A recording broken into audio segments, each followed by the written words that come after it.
يا أيها الناس كلوا مما في الأرض حلالا طيبا ولا تتبعوا خطوات الشيطان إنه لكم عدو مبين. وكل محدثة بدعة وكل بدعة ضلالة وكل ضلالة في النار. حضرات گرامی، اللہ تبارک و تعالی نے انسانوں کی تخلیق فرمائی اور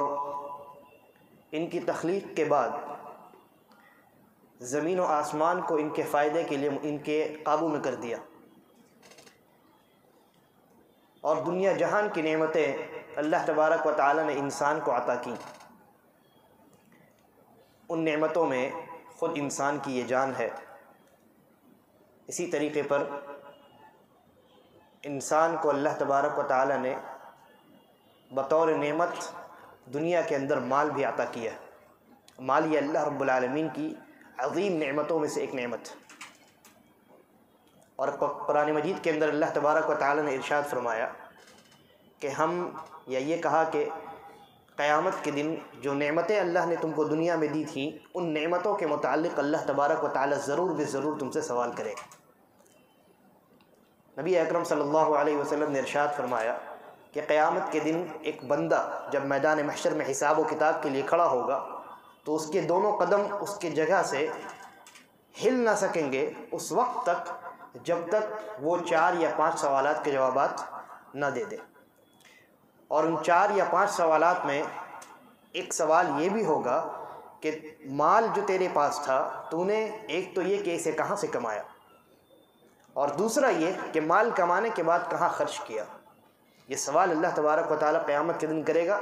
اس سوال کے جواب دینے سے پہلے انسان اپنی جگہ سے ٹس سے مس نہیں ہو سکے گا۔ چنانچہ یہ اللہ تبارک و تعالی کی بہت بڑی نعمت، اور قرآن مجید میں اللہ رب العالمین نے ان لوگوں کو جو حلال رزق کی تلاش میں سرگردہ رہتے ہیں، حلال رزق کو تلاش کرنے کے لیے کوششیں کرتے ہیں اللہ کی زمین میں، ایسے لوگوں کا تذکرہ اللہ تبارک و تعالی نے مجاہدین کے ساتھ کیا۔ سورہ مزمل میں اللہ رب العالمین نے فرمایا وآخرون یضربون فی الارض یبتغون من فضل اللہ وآخرون یقاتلون فی سبیل اللہ، کہ صحابہ کرام ان میں سے بعض وہ لوگ ہیں جو مریض ہیں، اور بعض وہ ہیں جو اللہ کی زمین میں اللہ کے فضل کو تلاش کرنے کے لیے سرگردہ رہتے ہیں، کوشش میں لگے رہتے ہیں، اور بعض وہ لوگ ہیں جو اللہ کے راستے میں جہاد میں لگے رہتے ہیں۔ اس آیت کے تعلق سے امام السیوطی رحمہ اللہ فرماتے ہیں کہ یہ آیت رزق اور رزق حلال کی کمائی کی اجازت پر، رزق حلال کے حصول کی اجازت پر اللہ رب العالمین کی جانب سے اصل کی حیثیت رکھتی ہے۔ لیکن اللہ کی یہ جو زمین ہے، اور اس میں اللہ تبارک و تعالی نے مال کے حصول کے بہت سارے مواقع جو رکھے ہیں، وہ مواقع 2 قسم کے، یا مال کے حصول کے جو طریقے ہیں وہ 2 قسم کے۔ پہلا طریقہ وہ طریقہ ہے جس کو اللہ تبارک و تعالی نے مشروع قرار دیا ہے، جائز قرار دیا ہے، اور دوسرا طریقہ وہ طریقہ ہے جو مشروع نہیں ہے، جسے اللہ تبارک و تعالی نے اپنے بندوں کے لیے جس طریقے کو اختیار کرنا حرام قرار دیا۔ لہذا یہ جو 2 طریقے ہیں، ان میں سے پہلے طریقے کو ہم کہتے ہیں پاکیزہ طریقہ، اور جو دوسرا طریقہ ہے اس کو ہم خبیث طریقہ کہتے ہیں۔ نبی اکرم صلی اللہ علیہ وسلم نے ارشاد فرمایا کہ ان اللہ طیب ولا يقبل الا طیبا، کہ اللہ تبارک و تعالی پاکیزہ ہے، اللہ تبارک و تعالی بہت پاکیزگی والا ہے، لا يقبل الا طیبا، لہذا جب خود اللہ تبارک و تعالی پاکیزگی والا ہے تو پاکیزہ چیزوں کے علاوہ اللہ رب العالمین کوئی چیز قبول نہیں کرتا ہے۔ اس حدیث کے اندر مزید اللہ رب العالمین، نبی اکرم صلی اللہ علیہ وسلم نے ارشاد فرمایا کہ وَأَنَّ اللَّهَ أَمَرَ الْمُؤْمِنِينَ بِمَا أَمَرَ بِهِ الْمُرْسَلِينَ، اللہ تبارک و تعالیٰ نے مومنوں کو بھی وہی حکم دیا ہے جو حکم نبیوں کو دیا تھا۔ وہ کون سا حکم تھا؟ اللہ رب العالمین کا یہ فرمان تھا، یا ایھا الذین آمنوا کلوا من طیبات ما رزقناکم، اے ایمان والو ہم نے تمہیں جو پاکیزہ روزی عطا کی ہے اس روزی کو کھاؤ، اس روزی سے اپنے پیٹ کو بھرو۔ یعنی روزی چاہے وہ پاکیزہ ہو یا خباثت بھری ہو، انسان کو اس کے حاصل کرنے میں کوشش کرنی چاہیے کہ انسان کی وہ روزی پاکیزگی والی روزی ہو، اس کے اندر کسی بھی طرح کی کوئی خباثت نہیں، کوئی بھی ایسی شے موجود نہ ہو جو اس روزی کو خبیث بنا دے۔ اسی بات کا حکم اللہ تبارک و تعالیٰ نے انبیاء کو اور رسولوں کو بھی دیا، اور اسی بات کا حکم اللہ تبارک و تعالیٰ نے مومنوں کو بھی دیا۔ اس حدیث کے اندر یا اس آیت کے اندر جس پاکیزگی کا تذکرہ ہے، یعنی ہمیں پاکیزہ روزی حاصل کرنے کا جو حکم دیا گیا ہے، اس کی شرح اور تفسیر میں علماء نے یہ لکھا ہے کہ روزی یا مال جو انسان کماتا ہے وہ دو طریقے سے پاکیزہ ہو سکتا ہے۔ ایک تو یہ کہ وہ مال فی نفسہ ہی پاکیزہ ہو، مال فی نفسہ ہی پاکیزہ اور طیب ہونا چاہیے، پاکیزگی والا ہونا چاہیے، یعنی حرام نہیں ہونا چاہیے۔ شریعت نے جس کو حاصل کرنے یا جس کو اپنے لیے استعمال کرنے سے منع کیا ہے وہ روزی نہیں ہونی چاہیے۔ مثال کے طور پہ شراب کا پینا یا خنزیر کا گوشت کھانا۔ شراب فی نفسی ہی بذات خود اللہ تبارک و تعالیٰ کی جانب سے حرام کردہ شے ہے، اور اسی طریقے پر خنزیر کا گوشت ہے، تو یہ فی نفسی ہی پاکیزگی والی شے نہیں ہے۔ لہذا پاکیزہ روزی حاصل کرنے کا جو اللہ نے حکم دیا ہے، اس کا پہلا مطلب تو یہ ہے کہ جو چیز آپ حاصل کریں وہ چیز فی نفسی ہی کیا ہونی چاہیے؟ پاکیزہ ہونی چاہیے۔ دوسری چیز کہ گرچہ وہ چیز پاکیزہ ہو، وہ چیز صحیح سالم ہو، درست ہو، شریعت کی جانب سے اس کو طیب ڈکلیئر کر دیا گیا ہو، لیکن اس پاکیزہ شے کو حاصل کرنے کا جو راستہ اور طریقہ اختیار کیا جائے وہ طریقہ اور راستہ پاکیزہ نہ ہو، بلکہ وہ طریقہ اور راستہ خباثت بھرا ہو۔ نتیجہ کیا ہوگا؟ نتیجہ یہ ہوگا کہ اس انسان کے لیے وہ جو پاکیزہ روزی تھی فی نفسی ہی، جس کے اندر کوئی خباثت نہیں تھی، وہ بھی انسان کے اوپر حرام ہو جائے گی، اس لیے کہ اس نے اس پاکیزہ چیز کو اس راستے سے حاصل کیا ہے جو راستہ خود خباثت بھرا ہے۔ مثال کے طور پہ بکری کا گوشت انسان کے لیے حلال ہے، گائے کا گوشت حلال ہے، اونٹ کا گوشت حلال ہے، یعنی فی نفسی ہی وہ پاکیزہ ہے۔ انسان اگر بکری کا گوشت کھائے خرید کر کے، اونٹ کا گوشت کھائے خرید کر کے، یا کوئی اسے تحفے میں دے تو انسان کے لیے جائز ہے، اس لیے کہ بکری کا گوشت یا گائے کا گوشت فی نفسی ہی بھی جائز ہے، فی نفسی ہی بھی پاکیزہ ہے، اور اس میں یا تو اسے کسی نے ہدیہ دیا ہے یا اس نے مال خرچ کر کے صحیح راستہ اختیار کیا اور اس راستے کے ذریعے سے اس نے وہ روزی اپنے لیے حاصل کی۔ لیکن اگر وہی انسان اسی بکری کے گوشت کو، اسی اونٹ کے اور گائے کے گوشت کو چوری کر کے کھائے یا کسی سے چھین کر کے کھائے تو اس کا وہ کھانا حرام ہوگا یا حلال ہوگا؟ حرام ہوگا۔ کیوں؟ آپ کہیں گے کہ اس نے تو گوشت کھایا ہے، اس نے بکری کا گوشت کھایا ہے، اس نے گائے کا گوشت کھایا ہے، اور گائے کا گوشت اور بکری کا گوشت انسان کے لیے حلال ہے۔ جواب یہ ہے کہ گرچہ فی نفسی ہی وہ حلال ہے، لیکن جس طریقے سے آپ نے اس حلال شے کو اپنے پاس لیا ہے، اپنے لیے حاصل کیا ہے، جس راستے کو اختیار کر کے آپ نے وہ پاکیزہ شے حاصل کی ہے، در حقیقت وہ راستہ خباثت بھرا تھا۔ چنانچہ جب وہ پاکیزہ چیز اس خباثت بھرے راستے سے ہو کر گزر کر آپ کے پاس آئی تو اس کی خباثت نے اس کو بھی خبیث کر دیا، لہذا وہ آپ کے لیے کیا ہو گئی؟ وہ آپ کے لیے حرام ہو گئی۔ تو یہ دو چیزیں مراد ہیں۔ انسان جس روزی کو کھائے فی نفسی ہی بھی اس کا پاکیزہ ہونا شرط ہے، اور انسان جس روزی کو کھائے اس روزی کو حاصل کرنے کا جو راستہ اور طریقہ وہ اختیار کرے اس کا بھی پاکیزہ اور صحیح اور درست ہونا، یہ اس روزی کے حلال ہونے کے لیے کیا ہے؟ شرط ہے۔ یہی وجہ ہے کہ وہ انسان جو تجارت کرتا ہے، بزنس کرتا ہے، محنت کرتا ہے اور امانت داری اور دیانت داری کے ساتھ کرتا ہے، نہ اس میں وہ جھوٹ کی ملاوٹ کرتا ہے، نہ اس میں وہ غش اور دھوکہ دہی کی ملاوٹ کرتا ہے، ایسے تاجر کے تعلق سے نبی اکرم صلی اللہ علیہ وسلم نے بہت ہی عظیم خوشخبری سنائی۔ چنانچہ سنن ترمذی کی صحیح روایت ہے، نبی اکرم صلی اللہ علیہ وسلم ارشاد فرماتے ہیں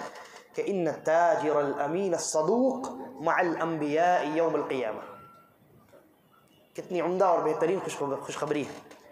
نبی اکرم صلی اللہ علیہ وسلم نے ارشاد فرمایا کہ وہ تاجر جو امین ہو اور صدوق ہو، وہ تاجر جو امین ہو، امانت دار ہو، خیانت دار نہ ہو،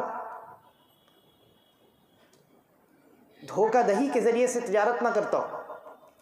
اور صدوق ہو، سچا ہو، جھوٹ کی ملاوٹ نہ کرتا ہو، مال اس کے پاس اگر 10 روپے کا ہے 10 روپے میں بیچتا ہو، جھوٹ بول کر کے اپنے مال کو نہ بیچتا ہو، مال کے اندر اگر کوئی خرابی ہے واضح کر دیتا ہو۔ اللہ کے نبی صلی اللہ علیہ وسلم نے فرمایا کہ ایسا تاجر جو امانت دار ہو اور صدوق اور سچا ہو، مع الانبیاء یوم القیامہ، قیامت کے دن اس کا حشر انبیاء کے ساتھ کیا جائے گا۔ لہذا یہ بہت بڑی فضیلت۔ وہیں دوسری جانب وہ لوگ جو تجارت کرتے ہیں لیکن اپنی تجارت میں غش، دھوکہ دہی اور کذب بیانی اور اسی طریقے پر جس کو آپ جھوٹ کہتے ہیں، ان تمام چیزوں کی ملاوٹ کرتے ہیں، اور مقصد یہ ہوتا ہے کہ میرا مال بک جائے، مقصد یہ ہوتا ہے کہ کچھ زیادہ منافع آ جائے، کچھ زیادہ فائدہ ہو جائے۔ ایسے لوگوں کے تعلق سے شریعت کے اندر بڑی سخت وعیدیں آئیں۔ ایسا انسان مال تو حاصل کر لیتا ہے جھوٹ بول کر کے یا جھوٹی قسم کھا کر کے، اور اسی طریقے پر لوگوں کو دھوکہ دے کر کے، کسی مال کے اندر کوئی عیب ہے اس کو طرح طرح سے چھپا کر کے اپنا مال بیچ تو لیتا ہے، پیسہ اس کے پاس ضرور آتا ہے لیکن اس پیسے میں برکت نہیں ہوتی۔ اللہ تبارک و تعالیٰ کسی نہ کسی راستے سے، کسی نہ کسی طریقے سے اس سے وہ پیسہ نکال لیتا ہے، زندگی کے اندر برکت ختم ہو جاتی، سکون اور طمانینت ختم ہو جاتی۔ نبی اکرم صلی اللہ علیہ وسلم نے ارشاد فرمایا، صحیح بخاری اور صحیح مسلم کی روایت ہے کہ دو خرید و فروخت کرنے والے جب آپس میں معاملہ کرتے ہیں کسی چیز کے لین دین کا، تو جب تک وہ متفرق نہ ہو جائے، جب تک وہ الگ نہ ہو جائے، مجلس جو لین دین کی خرید و فروخت کی لگی ہے وہ مجلس ختم نہ ہو جائے، تب تک ان کے پاس یہ خیار ہوتا ہے کہ انہوں نے جو مال لیا ہے وہ مال واپس کر دیں، یا جس نے مال دیا ہے وہ اپنے مال کو کہے کہ مجھے نہیں بیچنا، جب تک وہ اس مجلس میں موجود ہے۔ لیکن جیسے ہی وہ جدا ہوئے تو یہ اختیار ان دونوں کے ہاتھ سے نکل جاتا ہے۔ اگر مال اس نے بیچ دیا ہے تو سامنے والے کا ہو گیا اور اس کو اختیار نہیں۔ آگے اللہ کے نبی صلی اللہ علیہ وسلم نے فرمایا فَإِن صَدَقَا وَبَيَّنَا، اگر ان دونوں خرید و فروخت کرنے والوں نے سچائی کے ساتھ اپنا معاملہ کیا، اور اگر مال میں کوئی خرابی ہے، کوئی عیب ہے، تو اس عیب کو بیان کر دیا واضح طور پہ کہ دیکھو یہ موبائل ہے، اس کا جو ٹچ ہے وہ صحیح سے کام نہیں کرتا، واضح کر دیا کہ اس کے اندر فلاں عیب ہے اور فلاں برائی ہے، فلاں خرابی ہے، لینا ہے، سامنے والے نے اگر رضامندی کا اظہار کیا تو ہم نے بیچ دیا۔ تو اللہ کے نبی صلی اللہ علیہ وسلم فرمایا کہ فَإِن صَدَقَا وَبَيَّنَا، اگر ان دونوں نے سچائی کے ساتھ اپنا یہ معاملہ طے کیا ہے، اور اگر کوئی عیب ہے مال کے اندر، مال کے عیب کو بھی ظاہر کر دیا ہے، اجاگر کر دیا ہے واضح طور پہ، تو فرماتے ہیں بُورِكَ لَهُمَا فِي بَيْعِهِمَا، اللہ تبارک و تعالی ان کے اس معاملے میں، ان کے اس خرید و فروخت میں برکتیں عطا کرتا ہے۔ بہت معمولی سے سامان بھی ہو، بہت معمولی منافع بھی حاصل کر رہا ہو، لیکن اللہ تبارک و تعالیٰ کی جانب سے یہ وعدہ ہے کہ اس معمولی سی شے میں، اس معمولی سے منافع اور فائدے میں اللہ تبارک و تعالیٰ ان دونوں کے لیے کیا کرے گا؟ خیر اور برکت کو ڈال دے گا۔ اس انسان کے منافع میں برکت ہو جائے گی، اور جس انسان نے خریدا ہے اس انسان کے شے میں برکت ہو جائے گی۔ نیز فرمایا وَإِن كَتَمَا وَكَذَبَا، لیکن اگر ان دونوں نے چھپایا اور جھوٹ بولا، مال کے اندر کوئی خرابی ہے، کوئی نقص ہے، چھپا دیا، اس کو بتایا نہیں، یا جھوٹ بولا، جیسے مثال کے طور پہ آپ کسی کے پاس موبائل خریدنے کے لیے گئے اور آپ نے ایک موبائل پسند کر لیا، 20,000 کا موبائل آپ کو پسند آیا، اس نے بتایا کہ یہ 20,000 کا موبائل، آپ نے بارگیننگ شروع کی، میرے پاس بجٹ 18,000 کا ہے۔ اب بعض اوقات بعض احباب جھوٹ بولتے ہیں، کیا کہتے ہیں؟ مجھے 25,000 تک کا آفر آیا ہے، میں آپ کو 20 میں دے رہا ہوں، یہ میری جانب سے احسان ہے۔ جھوٹ، اور بعض اوقات اس پر لوگ قسم بھی کھا لیتے ہیں، اس پر بھی انشاءاللہ بتائیں گے۔ تو یہ جو آپ نے جھوٹ کہا، یا پھر بعض اوقات بعض ہمارے تاجر حضرات کیا کرتے ہیں، 20,000 کا سامان آپ نے لیا، آپ بارگیننگ کرتے ہیں، کہتے ہیں کہ مجھے یہ 18,000 میں دے دو، بجٹ میرا اتنا ہی، تو وہ کہتا ہے کہ میری تو 19,000 میں خریداری ہے، جبکہ اس کی خریداری بہت کم ہوتی ہے، اس نے اس مال کو، اس موبائل کو تقریباً 12-15,000 میں خریدا ہوتا ہے، 5,000 اس کا منافع ہوتا ہے، لیکن مال بک جائے اور زیادہ منافع کے ساتھ مال کو جھوٹ بولتا ہے تاجر، کہتا ہے کہ نہیں میری تو خریداری 19,000 کی ہے، آپ کو کیسے میں 18,000 میں بیچ دوں؟ اب بیچارہ جو مشتری ہے، خریدنے والا انسان ہے، وہ کیا کرے گا؟ وہ سوچے گا بھائی اس نے تو 19 میں خریدا، یہ میں 18 میں کیسے لے سکتا ہوں؟ نقصان تو نہیں کرنے کے لیے بیٹھا ہے یہ اپنا۔ تو اس طریقے سے لوگ کیا کرتے ہیں، جھوٹ بولتے ہیں اور عیوب کو چھپاتے ہیں۔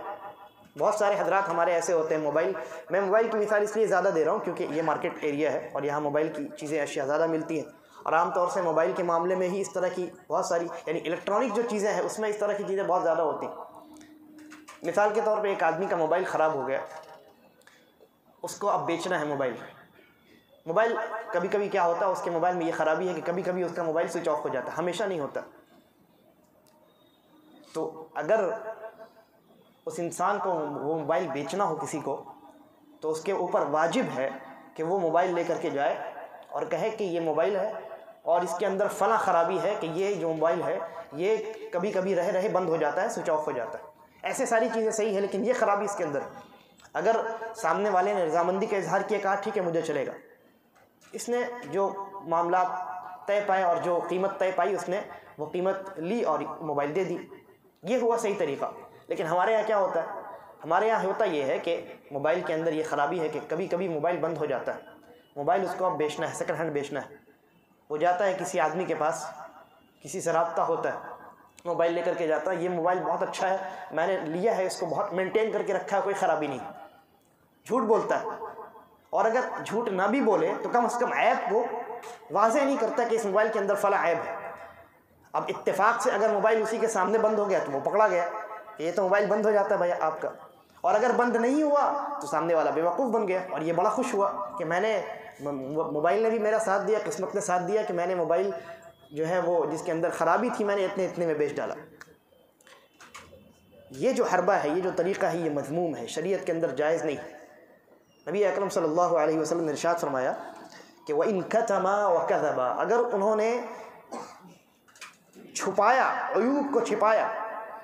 یا جھوٹ اور افترا پردازی سے کام لیا، کذب بیانی سے کام لیا، فرماتے ہیں محقت برکت بیعہما، تو ان دونوں کے اس خرید و فروخت میں اللہ تبارک و تعالیٰ برکت کو ختم کر دیتا ہے۔ ظاہری طور پہ آپ کو لگے گا کہ بہت منافع آ گیا، یا میں نے سامنے والے کو بیوقوف بنا کر کے اپنا مال بیچ دیا، لیکن در حقیقت اللہ تبارک و تعالیٰ کی جانب سے جو برکت آنی تھی اس برکت سے آپ محروم کر دیے گئے۔ 10,000 اگر آپ کو منافع ہوا ہے تو اللہ تبارک و تعالیٰ ایسا راستہ بنائے گا کہ آپ سے 20,000 نکل جائے گا۔ کیا فائدہ ہوا ایسے 10,000 کا جس کے آنے کی وجہ سے آپ کے مال سے برکت ختم ہو گئی؟ فائدہ تو یہ ہے، یا یہ کہہ لیجئے کہ انسان کے لیے بھلائی اور خیر تو اسی میں ہے کہ انسان گرچہ 2,000 کا فائدہ کرے، لیکن اللہ تبارک و تعالیٰ اس 2,000 کو اس کے لیے 20,000 کے برابر بنا دے، برکت عطا کرے، یا اس انسان کو صبر اور قناعت عطا کرے، اس انسان کے لیے یہ 2,000 20,000 کے برابر ہو جائے۔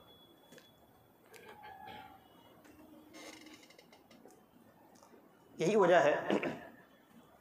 کہ بعض احادیث کے اندر نبی اکرم صلی اللہ علیہ وسلم نے امت کو جھوٹ سے ڈرایا ہے۔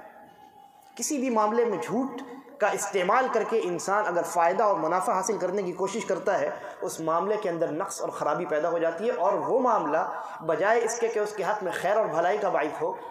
وہ معاملہ اس کے لیے وبال جان بن جاتا ہے۔ اس لیے کہ جھوٹ کا نتیجہ کیا ہوتا ہے آپ جانتے ہیں، نبی اکرم صلی اللہ علیہ وسلم نے ارشاد فرمایا کہ ان الکذب یہدی الی الفجور وان الفجور یہدی الی النار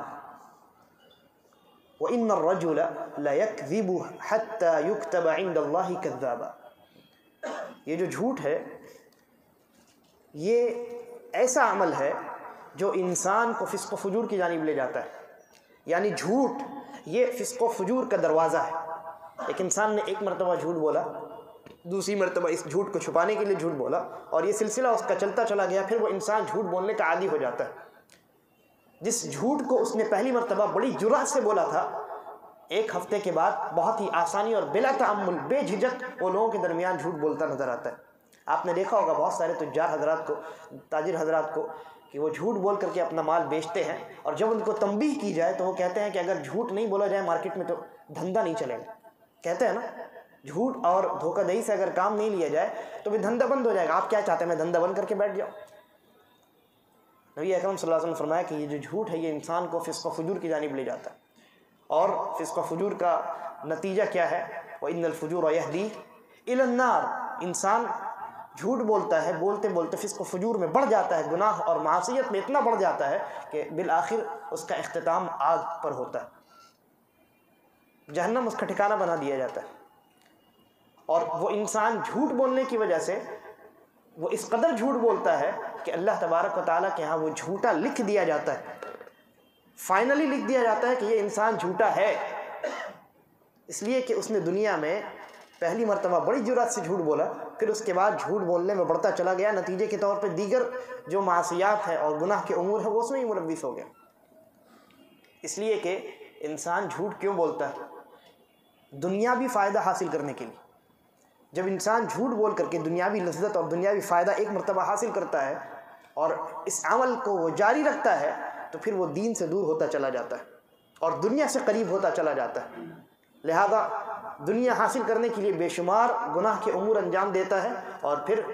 آہستہ آہستہ وہ جہنم کے قریب پہنچ جاتا ہے۔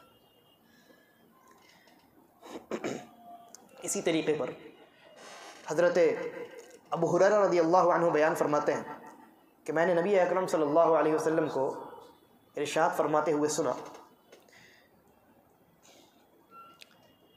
کہ الحلف منفقۃ للسلع، جھوٹ یا جھوٹی قسم، اس کی وجہ سے انسان کا مال بک جاتا ہے، لیکن ممحقۃ للبرکہ، مال تو بک جاتا ہے، مال بک کر کے منافع آ جاتا ہے، لیکن جھوٹی قسم کی بنیاد پر یہ جو معاملہ ہوا ہے اس معاملے سے اللہ تبارک و تعالیٰ برکت و رحمت کو ختم کر دیتا ہے۔ انسان کی زندگی سے جو اطمینان ہونا چاہیے اور اس کی زندگی میں جس برکت کا نزول ہونا چاہیے اللہ تبارک و تعالیٰ کی جانب سے، وہ برکت ختم کر دی جاتی ہے، ہر اعتبار سے برکت ختم کر دی جاتی ہے۔ اس کی زندگی میں برکت ختم ہو جاتی ہے، اس کے مال میں برکت ختم ہو جاتی ہے، اس کے علم میں برکت ختم ہو جاتی ہے، وہ انسان اللہ تبارک و تعالیٰ کی جانب سے برکت سے محروم کر دیا جاتا ہے۔ کیوں؟ اس لیے کہ اس نے جھوٹی قسم کھائی، جھوٹی قسم کھا کر کے اس نے کیا کیا؟ اپنا مال سامنے والے کو بیچ دیا، اور اس نے یہ سمجھا کہ میں نے بہت بڑا تیر مار لیا ہے، سامنے والے کو بیوقوف بنا دیا، اپنا اتنا منافع کر لیا، لیکن در حقیقت اس نے جو منافع کیا ہے ظاہری طور پہ اس کو فائدہ نظر آ رہا ہے، لیکن در حقیقت وہ منافع اس کے لیے وبال جان ہے، اس لیے کہ جھوٹی قسم کی بنیاد پر اس نے جو منافع حاصل کیا، جو فائدہ حاصل کیا ہے، اس نے آ کر کے اس کی زندگی سے برکت کو ختم کر دیا۔ یہی وجہ ہے کہ نبی اکرم صلی اللہ علیہ وسلم نے ایک مسلمان دوسرے مسلمان کے ساتھ کس طرح کا معاملہ کرے اس امر کو بیان کرتے ہوئے ارشاد فرمایا کہ المسلم اخو المسلم، مسلمان مسلمان کا بھائی، لا يحل لمسلم باع من اخیہ بیعا فیہ عیب الا بین لہ، لہذا جب مسلمان دوسرے مسلمان کا بھائی ہے تو اس کے لیے قطعاً یہ جائز نہیں ہے کہ وہ اسے کوئی چیز بیچے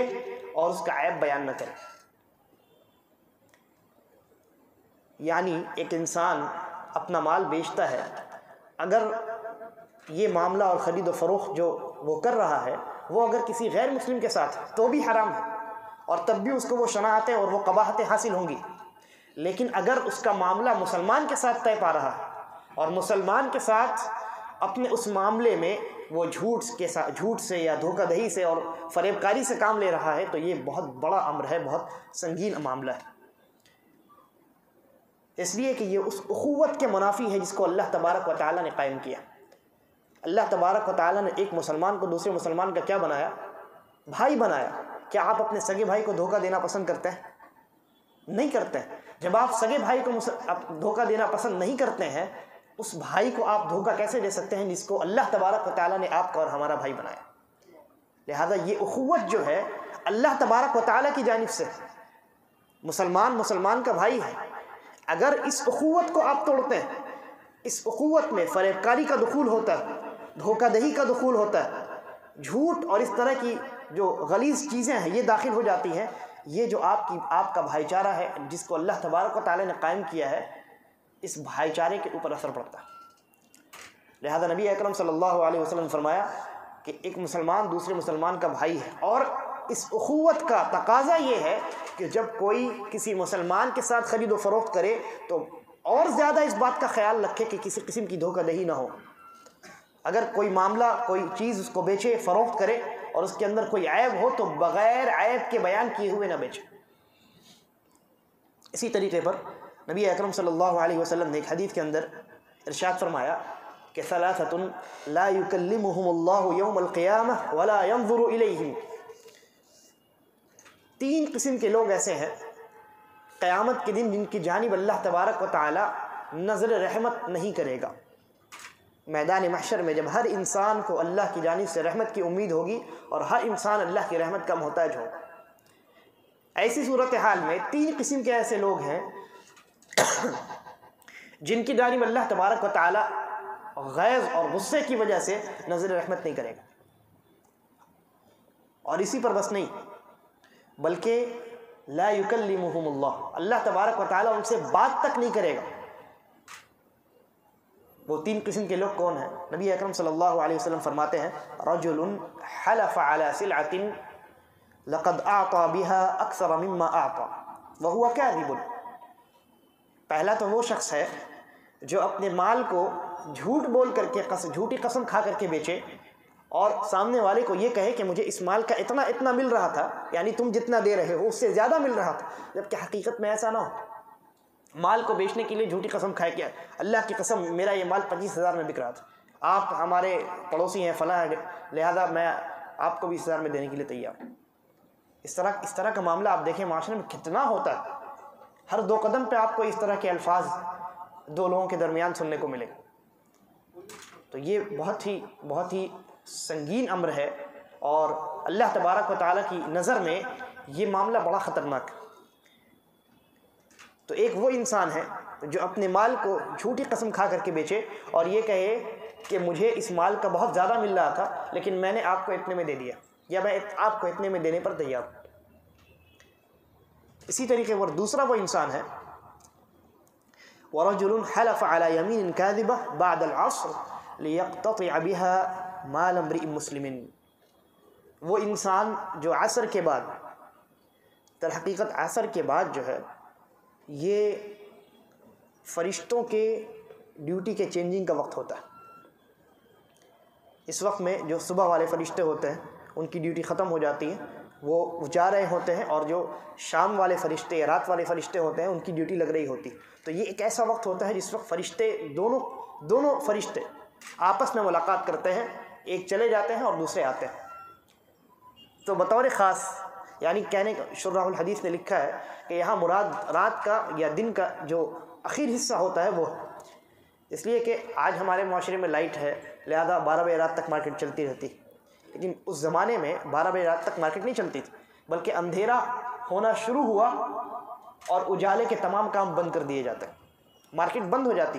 عصر کے بعد مغرب سے پہلے مارکیٹ ختم۔ تو آدمی کیا کرتا ہے، یہ سوچتا ہے کہ جب دن ختم ہو رہا ہو تو میرا جتنا زیادہ سے زیادہ مال نکل سکتا ہوں میں نکالتا ہوں۔ آج بھی یہی ہوتا ہے، آپ نے سنا ہوگا بہت سارے دکاندار کے یہاں، بہت ساری دکانوں پہ آپ گئے ہوں گے رات کے اخیر حصے میں، جب دکان کے بند ہونے کا وقت ہوتا ہو تو کوئی چیز وہ آپ نے اس سے اگر 15,000 میں بات کی ہے اور وہ مزید ہے کہ میں اس چیز کو 18,000 سے زیادہ دینے پر تیار نہیں، لیکن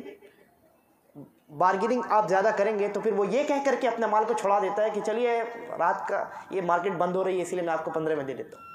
انسان یہ چاہتا ہے کہ رات یعنی جب مارکیٹ بند ہو رہی ہو اور اخیر مرحلہ ہو تو اس مرحلے میں جتنا زیادہ سے زیادہ مال ہو نکل، اور یہ وہ وقت ہوتا ہے اسی خواہش کی بنیاد پر کہ جتنا مال میں نکال سکوں نکال دوں، اس وقت انسان اس خواہش کو پورا کرنے کے لیے جھوٹ بولتا ہے۔ تو نبی اکرم صلی اللہ علیہ وسلم نے کیا فرمایا کہ وہ انسان بھی ملعون ہے، اللہ اس کی جانب نہ دیکھے گا نہ اس سے بات کرے گا، جو عصر کے بعد کے وقت میں کسی مسلمان کے مال کو ہتھیانے کی غرض سے جھوٹی قسم کھا کر کے اپنا مال بیچتا ہے۔ یہ بہت سنگین معاملہ ہے۔ اور ایک حدیث کے اندر اس سے بھی سخت الفاظ، نبی اکرم صلی اللہ علیہ وسلم نے فرمایا ثلاثۃ لا يكلمهم الله يوم القيامة ولا ينظر إليهم ولا يزكيهم ولهم عذاب أليم، کہ تین قسم کے لوگ ایسے ہیں کہ جن سے اللہ تبارک و تعالیٰ قیامت کے دن نہ بات کرے گا، نہ انہیں پاک و صاف کرے گا، نہ ان کی جانب نظر رحمت کرے گا، اور وَلَهُمْ عَذَابٌ عَلِيمٌ، اور ان کے لیے بہت دردناک عذاب اللہ نے تیار کر رکھا ہے۔ یعنی اللہ کے غصے کو نبی اکرم صلی اللہ علیہ وسلم نے بیان فرمایا۔ وہ تین قسم کے لوگ کون ہیں؟ سب سے پہلے تو نبی اکرم صلی اللہ علیہ وسلم نے 3 مرتبہ یہ جملہ ارشاد فرمایا۔ جو صحابہ بیٹھے ہوئے تھے انہوں نے کہا کہ خابوا وخسروا من هم یا رسول اللہ۔ اس حدیث کے جو راوی حضرت ابو ذر رضی اللہ عنہ وہ فرماتے ہیں کہ صحابہ نے کہا کہ اللہ کے رسول کون ایسا شخص ہے، یہ برباد ہو جائے ایسا شخص، یہ کون ہے جس کے بارے میں آپ نے اس طرح کے سخت جملے ارشاد فرمائے؟ نبی اکرم صلی اللہ علیہ وسلم نے فرمایا وہ 3 قسم کے لوگ یہ ہیں۔ کون کون سے ہیں؟ کہا المسبل والمنان والمنفق سلعته بالحلف الكاذب۔ یہ سنن ابو داؤد کی صحیح روایت۔ پہلا تو وہ انسان ہے جو اپنے کپڑے کو ٹخنے سے نیچے رکھتا ہے، کپڑے کو، ازار کو وہ کپڑے سے ٹخنے سے نیچے رکھتا ہے، یہ پہلا شخص ہے جو اس لعنت کا شکار ہوگا اور اس غیظ و غضب کا شکار ہوگا۔ دوسرا وہ شخص ہے المنان، جو احسان کر کے جتلاتا ہے۔ 10,000 روپے آپ کو قرض دیا، آپ نے قرض واپس کر دیا، لیکن زندگی بھر آپ کو کرتا رہے گا، کہتا رہے گا کہ میں نے آپ کو 10,000 روپے قرض دیا تھا۔ اور بعض اللہ بچائے بعض ایسے حضرات کو میں نے خود اپنی آنکھوں سے دیکھا ہے جنہوں نے کسی کو 10,000 مان لیجیے 20,000 قرض دیا، اب جب تک وہ قرض نہیں لوٹاتا ہے تب تک وہ اس کو اپنا غلام سمجھتا ہے، جب چاہتا ہے فون کرتا ہے فلاں کام ہے آؤ میرا کام کر دو۔ میں نے دیکھا ہے ایسے لوگوں کو، قرض دے کر کے فائدہ لینا یہ در حقیقت سود ہے۔ قرض آپ نے دیا ہے اور اس قرض کی بنیاد پر آپ کسی بھی قسم کا فائدہ لیں، چاہے مالی فائدہ لیں، آپ کہیں کہ میں نے 10,000 قرض دیا تھا 20,000 لوٹانا، یہ بھی سود ہے، 10,000 جو ایکسٹرا۔ یا اس کے علاوہ آپ کسی بھی طریقے سے قرض دے کر کے اگر اس سے سامنے والے سے اگر آپ فائدہ چاہتے ہیں تو یہ در حقیقت سود ہے۔ لہذا وہ ایسا انسان احسان جتلاتا ہے کہ میں نے آپ کو قرض دیا ہے، آئیے میرا کام کیجیے، آپ میرے نوکر بن کر کے رہیے۔ ایسے لوگوں کو میں نے خود اپنی آنکھوں سے دیکھا۔ تو نبی اکرم صلی اللہ علیہ وسلم فرمایا المنان، وہ جو احسان کرتا ہے اور جتلاتا ہے،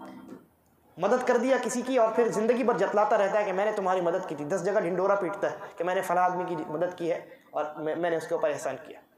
یہ شخص ایسا شخص اللہ رب العالمین کی نظر میں بہت زیادہ غلیظ قسم کا شخص ہے اور اللہ کی لعنت کا مستحق اور اللہ کی عذاب کا مستحق۔ تیسرا کون شخص ہے؟ کہا والمنفق سلعته بالحلف الكاذب، جو جھوٹی قسم کی بنیاد پر اپنا مال مارکیٹ میں نکال دے، جھوٹ بولے، جھوٹی قسم کھائے، سامنے والے کو بیوقوف بنائے اور اپنے آپ کو بہت سیانہ تصور کرے اور اپنا مال نکال دے۔ ایسا شخص در حقیقت اللہ رب العالمین قیامت کے دن نہ اس سے گفتگو کرے گا، نہ اس کو پاک و صاف کرے گا، نہ اس کی جانب نظر رحمت کرے گا، بلکہ ایسے شخص کے لیے اللہ تبارک و تعالیٰ نے قیامت کے دن دردناک عذاب تیار کر رکھا ہے۔ یہی وجہ ہے کہ تجارت کے معاملے میں، مال کو حاصل کرنے کے معاملے میں انسان بہت زیادہ ان چیزوں میں دھوکہ دہی میں اور فریب کاری اور کذب بیانی یعنی جھوٹ بولنے میں ملوث ہوتا ہے۔ یہی وجہ ہے کہ نبی اکرم صلی اللہ علیہ وسلم نے ایک حدیث کے اندر ارشاد فرمایا کہ ان التجار هم الفجار، کہا کہ یہ جو تجار ہیں یہ فجار ہیں۔ تجار یعنی تجارت کرنے والے بزنس مین، فجار یعنی فاجر اور گنہگار قسم کے لوگ۔ کہا ان التجار هم الفجار، جو تجارت کرنے والے جو بزنس مین ہیں یہ فاجر و فاسق قسم کے لوگ ہیں۔ اب سوال یہ ہے کہ اللہ تبارک و تعالیٰ نے خود تجارت کو حلال قرار دیا، احل اللہ البیع، اللہ نے خرید و فروخت کو حلال قرار دیا۔ صحابہ کے ذہن میں بھی یہ اشکال آیا، چنانچہ صحابہ نے کہا یا رسول اللہ الیس قد احل اللہ البیع، اللہ کے رسول صلی اللہ علیہ وسلم کیا اللہ نے بیع کو، تجارت کو حلال قرار نہیں دیا؟ اور آپ کہہ رہے ہیں کہ تجارت کرنے والے فجار ہوتے ہیں، فسق و فجور میں ملوث ہوتے ہیں۔ نبی اکرم صلی اللہ علیہ وسلم نے اپنی اس بات کی وضاحت فرمایا کہ بلا کہ بالکل تجارت کرنا، خرید و فروخت کرنا حلال طریقے سے یہ حلال ہے، اللہ کی جانب سے یہ حلال کردہ چیز، لیکن کہا وَلَكِنَّهُمْ يَحْلِفُونَ فَيَأْثَمُونَ وَيُحَدِّثُونَ فَيَكْذِبُونَ، لیکن اکثر قسم کے جو تاجر ہوتے ہیں وہ جھوٹی قسم کھاتے ہیں، لہذا گنہگار ہوتے ہیں، اور جب گفتگو کرتے ہیں مال کو نکالنے کے چکر میں جھوٹی گفتگو کرتے ہیں، لہذا جھوٹی قسم کھانے اور دھوکہ دہی سے کام لینے اور جھوٹ بولنے کی وجہ سے وہ فسق و فجور میں بڑھتے چلے جاتے ہیں۔ یہی وجہ ہے کہ اکثریت جو ہوتی ہے بزنس مین کی، اکثریت جو ہوتی ہے تجار کی، تاجروں کی جو اکثریت ہوتی ہے وہ اس طرح کے گناہوں میں ملوث ہوتی ہے۔ لہذا اسی اکثریت کی بنیاد پر، اغلبیت کی بنیاد پر نبی اکرم صلی اللہ علیہ وسلم نے فرمایا کہ ان التجار هم الفجار، جو اکثر تاجر ہوتے ہیں، یعنی کہنے کا مقصد کیا تھا نبی اکرم صلی اللہ علیہ وسلم کا کہ اکثر جو تاجر ہوتے ہیں ہمارے معاشرے میں وہ گنہگار ہوتے ہیں، اور خاص کر کے دھوکہ دہی اور کذب بیانی یعنی جھوٹ اور افترا پردازی کے جرم میں ملوث ہوتے ہیں۔ لہذا تاجروں کو چاہیے کہ خاص طور سے اس بات کا خیال رکھیں، خاص طور سے آپ اگر اللہ کے لیے کسی چیز کو ترک کریں گے، اللہ کے لیے آپ اگر کسی چیز کو چھوڑیں گے، اللہ کی رضا کو حاصل کرنے کے لیے، حلال مال کی کمائی کے لیے، یعنی آپ کی روزی میں ذرہ برابر بھی حرام کی آمیزش نہ ہونے پائے، اگر اس لیے آپ کسی چیز کو چھوڑ دیتے ہیں یا اپنا تھوڑا سا نقصان برداشت کر لیتے ہیں، اللہ رب العالمین آپ کے ایک تو آپ کے اس کاروبار میں برکت عطا کرے گا، اور آپ نے اللہ کی خاطر جس چیز کو چھوڑا ہے اس سے بہترین چیز اللہ رب العالمین غیب سے آپ کے لیے آپ کو عطا کرے گا۔ لہذا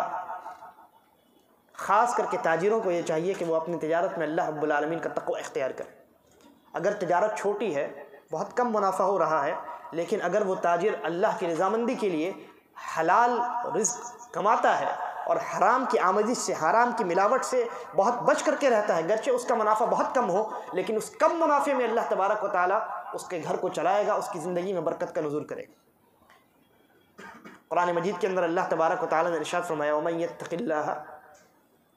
اللَّهَ يَجْعَلْ لَهُ مَخْرَجًا وَيَرْزُقْهُ مِنْ حَيْثُ لَا يَحْتَسِبُ،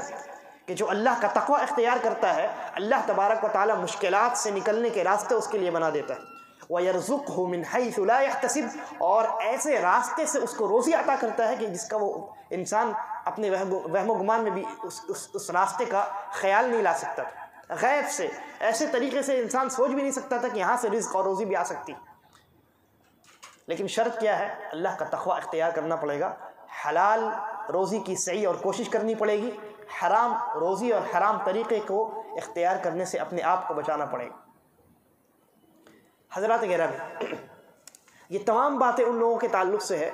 جو محنت کرتے ہیں، مال خریدتے ہیں، صبح سے لے کر رات تک بیٹھے رہتے ہیں اور مال بیچتے ہیں، اللہ کے راستے میں مال بیچتے ہیں اور اللہ کی رضامندی کو حاصل کرتے ہیں۔ یہ تمام باتیں ان لوگوں کے تعلق سے تھیں، لہذا ان کو یہ تعلیم دی گئی کہ جب آپ اس محنت کو کریں، مال خریدیں، مارکیٹ میں جائیں، محنت و مشقت کے ساتھ اس مال کو بیچیں اور منافع حاصل کریں، اس پورے عمل میں نہ آپ دھوکہ دہی سے کام لے سکتے ہیں، نہ کذب بیانی اور جھوٹ سے کام لے سکتے ہیں۔ اگر آپ نے ایسا کیا تو اللہ رب العالمین کی جانب سے وہ تمام وعیدیں ہیں جس کو میں نے بیان کیا، قیامت کے دن آپ انتہائی ناپسندیدہ شخص قرار پائیں گے۔ اللہ تبارک و تعالیٰ آپ سے اس قدر غصہ ہوگا کہ نہ آپ کی جانب دیکھے گا، نہ آپ سے گفتگو کرے گا، نہ آپ کو پاک و صاف کرے گا، بلکہ آپ کے لیے دردناک عذاب تیار کرے گا، اور اس دنیا کے اندر بھی آپ کی زندگی میں برکت نہیں ہوگی۔ یہ کن لوگوں کے تعلق سے؟ جو محنت کرتے ہیں اور مشقت کرتے ہیں، مارکیٹ میں آتے ہیں، وقت لگاتے ہیں اور محنت و مشقت کے ساتھ تھوڑا سا منافع حاصل کر کے رات میں گھر جاتے ہیں۔ یہ سخت وعیدیں ان محنت کرنے والوں کے لیے۔ ہمارے معاشرے میں ایک طبقہ ایسا ہے جو ایک تو یہ کہ محنت نہیں کرتا، بغیر محنت کے چاہتا ہے کہ مال حاصل ہو جائے، اور مال کے حاصل کرنے کا جو طریقہ وہ طبقہ اختیار کرتا ہے وہ طریقہ انتہائی خباثت بھرا ہوتا ہے۔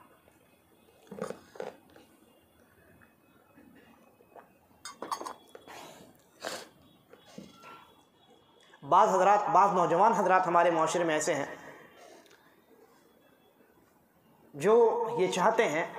کہ میں یہاں بٹن دباؤں میرا اکاؤنٹ فل ہو جائے۔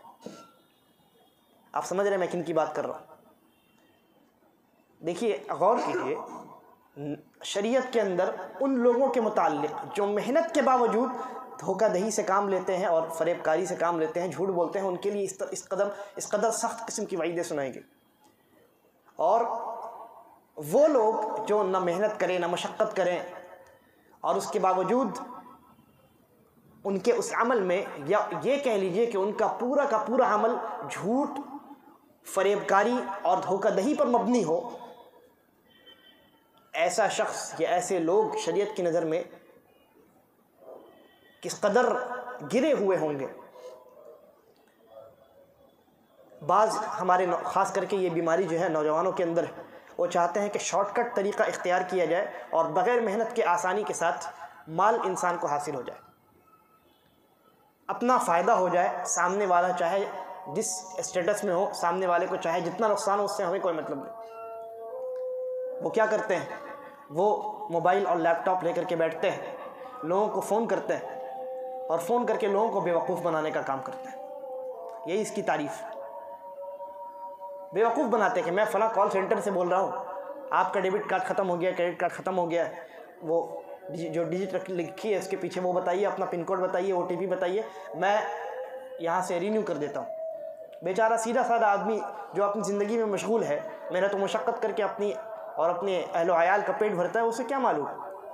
وہ انسان سمجھتا ہے کہ ہاں بینک سے فون آیا، وہ ساری تفصیلات دے دیتا ہے، نتیجے کے طور پہ پورا اکاؤنٹ جو اس نے محنت اور مشقت کے ساتھ بھرا تھا، یہ انسان ایک چٹکی میں اور ایک بٹن کے پریس کرنے پر ختم کر دیتا ہے۔ اندازہ لگائیے کتنا گرا ہوا یہ کام۔ اللہ تبارک و تعالیٰ نے محنت و مشقت کے باوجود اگر کوئی ذرہ برابر بھی دھوکہ دہی سے کام لیتا ہے، اللہ رب العالمین نے کہا وَلَهُمْ عَذَابٌ عَلِيمٌ، اللہ کے نبی صلی اللہ علیہ وسلم فرمایا کہ قیامت کے دن اللہ رب العالمین نے اس کے لیے دردناک عذاب تیار کر رکھا ہے۔ وہ انسان جو نہ محنت کرے نہ مشقت کرے، لوگوں کو بیوقوف بنائے، دھوکہ دے اور ان کا مال غلط طریقے سے حاصل کرے، اس انسان کا کیا انجام ہوگا؟ لہذا ایسے لوگوں کو ڈرنا چاہیے، خوف کھانا چاہیے۔ ایسے لوگ، میں سوچتا ہوں کہ ان کی جو ضمیر ہے وہ کیسے ان کو اس عمل کو انجام دینے پر عمل کو انجام دینے کی اجازت دیتی۔ یعنی انسان اگر صرف اپنی انسانیت کا خیال کرے، اپنی ضمیر کی تھوڑی سی بات سن لے، تو وہ یہ عمل ہرگز نہیں کرے گا۔ یعنی وہ صرف اپنا چہرہ چھپانا چاہتے ہیں، وہ سامنے اس میں اور اس شخص میں کوئی فرق نہیں ہے جو سامنے سے آ کر کے آپ کا بٹوا مار لیتا ہے۔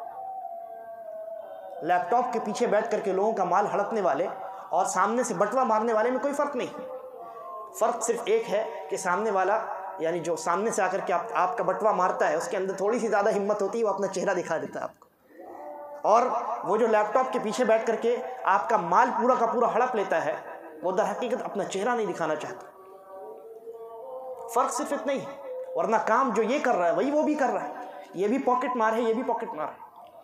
یہ آپ کے جیب، آپ کے کپڑے کے اندر جو جیب ہے اس سے مال آپ کا لے لیتا ہے، چھین لیتا ہے یا چوری کر لیتا ہے، اور یہ آپ کے بینک اکاؤنٹ کو خالی کر دیتا ہے۔ کیا فرق ہے؟ لہذا اس معاملے میں سنجیدگی کے ساتھ غور کرنا چاہیے، اور یہ بہت عظیم فتنہ ہے جو آج ہمارے معاشرے میں ہر گلی کوچے میں، چاہے وہ خدرپور کا محلہ ہو یا تاتی باغ کا محلہ ہو، پورے کلکتے میں خاص کر کے جو مسلم نوجوان ہیں ان کے اندر یہ فتنہ بالکل ایک دم سرایت کر چکا ہے۔ ہر گلی نکڑ پہ، ہر دو گھر کو چھوڑ کر کے آپ کو ایک نہ ایک شخص ایسا ملے گا جو اس طرح کا کام کرتا ہے، دن میں سوتا ہے، رات میں جاگتا ہے۔ یہ بہت سنگین معاملہ ہے، اور سوال یہاں ایسے نوجوانوں کے والدین کی تربیت پر بھی ہے کہ انہوں نے اس کی کیسی تربیت کی ہے کہ ان کا بچہ دنیا کی اتنی ہوس رکھتا ہے کہ حلال و حرام کی تمیز نہیں کرتا، بلکہ لوگوں کی جیب کاٹتا پھرتا ہے۔ کیسی تربیت؟ لہذا اگر نسل کو سدھارنا ہے تو بچے کی تربیت اسلامی اور شرعی اعتبار سے کریں،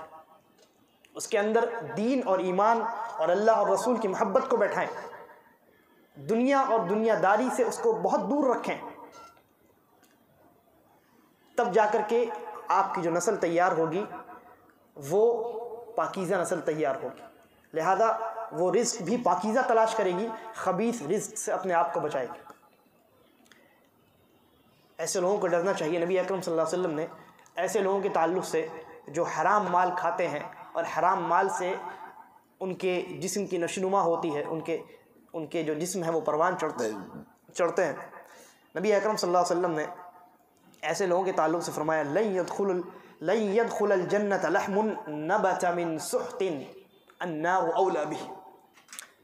کہا کہ وہ گوشت جو حرام مال کی بنیاد پر پروان چڑھا ہو، پیدا ہوا ہو،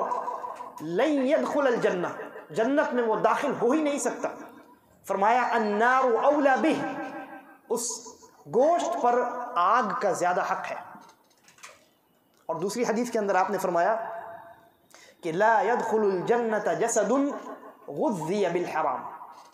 کہ وہ جسم جس کی غذا حرام ہو، حرام مال کھا کر کے جس انسان کا جسم زندگی میں موجود ہو اور